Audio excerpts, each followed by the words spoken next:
Alright guys, I'm back. So, I'm going to do another quick video. I am going to show, what I'm going to do is I'm going to show how I learned how to do a drop shot, and basically the difference between drop shot and Ned's rig and say a Carolina rig or a Texas rig. So, and like I said in the last video, these different rigs are just different variations of this a very similar or the same techniques of fishing. So it's, it comes down to a finesse style of fishing. Slow, methodical. That's the type of fishing you would do with these rigs. So, all right. So let's do how I learned how to do a drop shot. All right. So the way I learned is, so you have your main line here. The way that this setup is going to be, rather than having, a weight that's, not fixed on the line, is sliding up and down. As you work it through the water, the weight moves up the line a little bit to get that action in the bait in the rear. This can be fished in a similar fashion, but the action is different. So what this would entail is, all right. So here's how I do it. I use a barrel swivel with a clasp on it. Any size. I mean, depending on the size of the rig that you're going to use, you would be using a weight at the bottom of the line. So there's several different ways you could do this. You could use things like bell weights. You can use stick weights. You can use really any weight that you want to fix to the bottom of the line. So all right, here we go. When I do drop shot, I like to use wide gap worm hooks. If you notice, this one does not have an offset. So the shank of the hook is lined up directly with the eyelet of the hook, so there's no offset. Alright, so I use a Palomar for this as well, but the difference between tying this rig up and tying, say, a Ned's rig is you're going to use the tag end. You're not going to clip that off. So what you want to do is take your main line, you're going to double it over just like you're going to do a Palomar, but you're going to do it longer. See how much longer this tag line is? It's because this is what makes it a drop shot. This is, you're dropping a tag line and you're attaching a weight to the bottom of it. So, alright, so here we go. Alright, we're going to do the doubled over for the Palomar. I'm using mono this time because I know you're Jacob. This one's for Jacob too, but I know you're just learning how to use a bait caster, so you're going to be loading your bait caster up with mono line because it's cheaper, and it's unfortunate, but you're going to be bird nesting the heck out of that thing while you're learning how to use it. So there's a few things you need to know about mono when you're tying a Palomar or any kind of a fishing knot with mono. Heat is the enemy of mono. So, all right, we got our hook. I'm going to put the doubled over end through the hook. Come on. Good.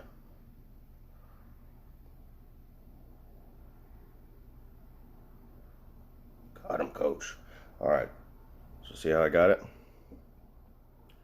This, generally when I do it, I want this point to be, the point of the hook pointing outwards to the way that the line is going to be going. So see that? Now I'm going to do the half hitch with the doubled over line like before. Pull it down a little bit. Put the eye of my hook through it, just like last time. Now this is where the difference in mono and braided is. When you pull this tight, or you slide this hook knot down, this line is going to create friction upon itself, and it's going to get hot. So like I said, heat is the enemy of mono. It creates weak points and your line will break. So you're going to need to lubricate this, wet it, spit on it, whatever, dip it in the water, however you want to handle it. I generally don't like to to dip my fresh line into the water and then tie it, because then if I tie another one, I don't like to eat the water where I'm fishing at, but inevitably you're gonna. So anyway, you lick it, lubricate the line, pull it down slow, don't do it real fast or real hard. Make sure you try not to generate a lot of heat.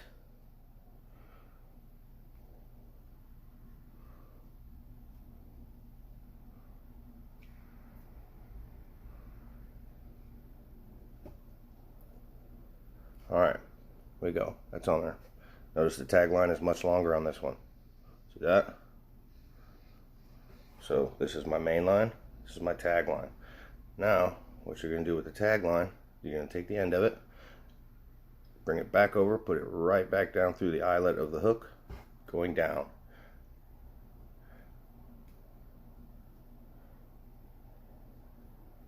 And you know what, I pointed my hook the wrong direction. See, generally you want that hook pointed like that. So I actually told you the opposite way, but you'll figure it out.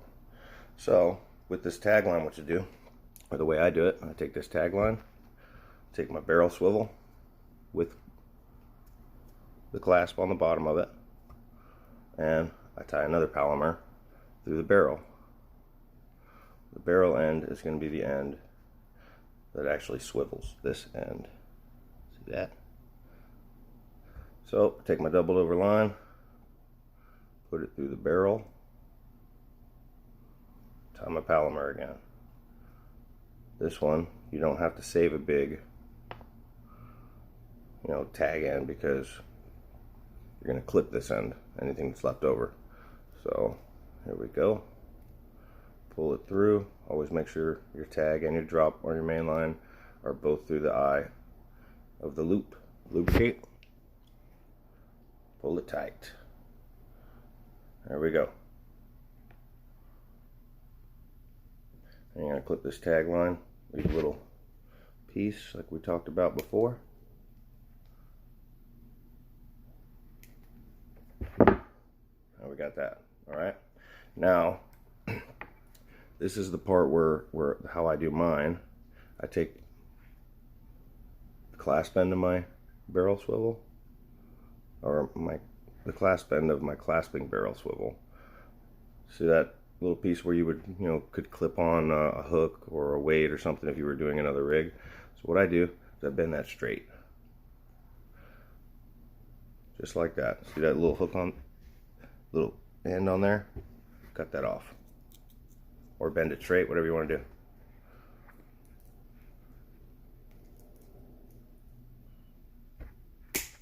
There.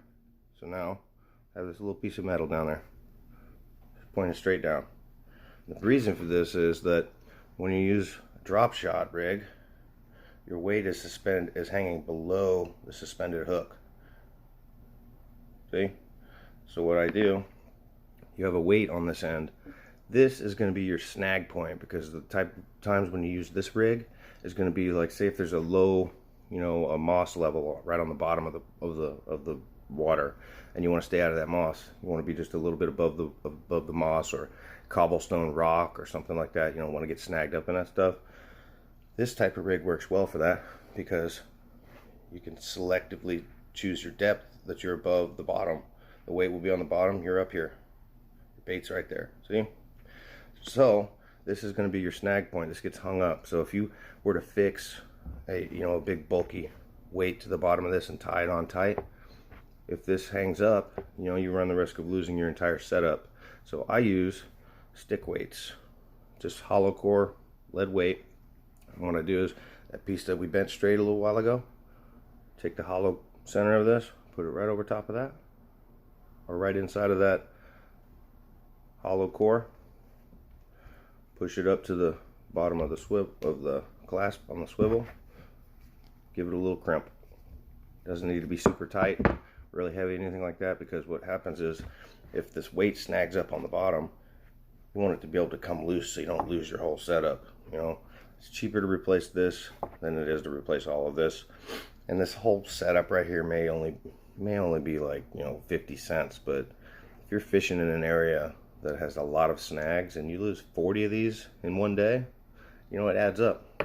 Fishing gear costs money, man. Save it when you can. So this is my drop shot, and like I said, I tied the hook on upside down, but the result's the same.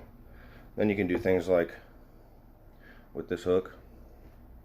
You can, got a flat worm.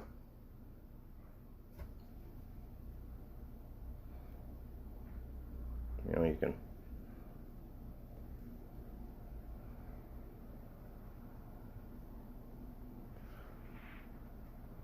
this is one of my, ones I usually try at least once when I'm out at the lake. You know, kind of the reason I double hook it through here is, one, it's a really flimsy, skinny worm, and it also kind of gives it the illusion that it's, swimming through the water a little bit.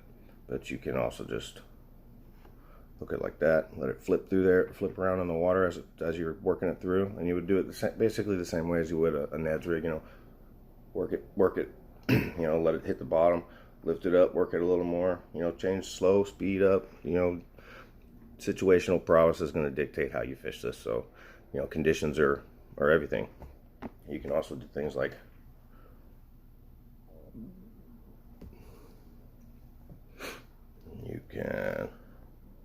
so I never went over on these hooks. You see this L portion right here? That's where you want this, the tip of this to be up against that. So generally how I'll do this is, see the flat portion of the hook point?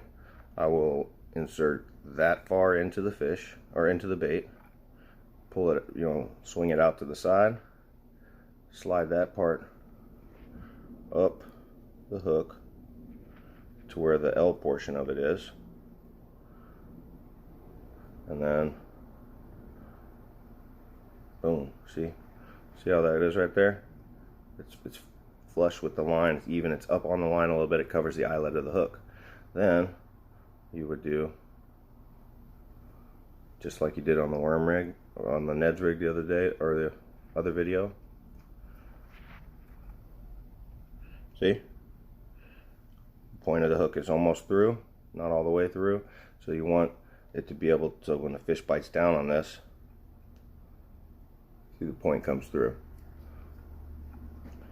That is a drop shot. There you go. So I'm gonna do a couple more videos today, man. It's raining outside. I ain't got nothing else to do, so I'm shortening up these videos as much as possible, because that last one I did for you, it took like 2 hours to upload, man. So check me out later.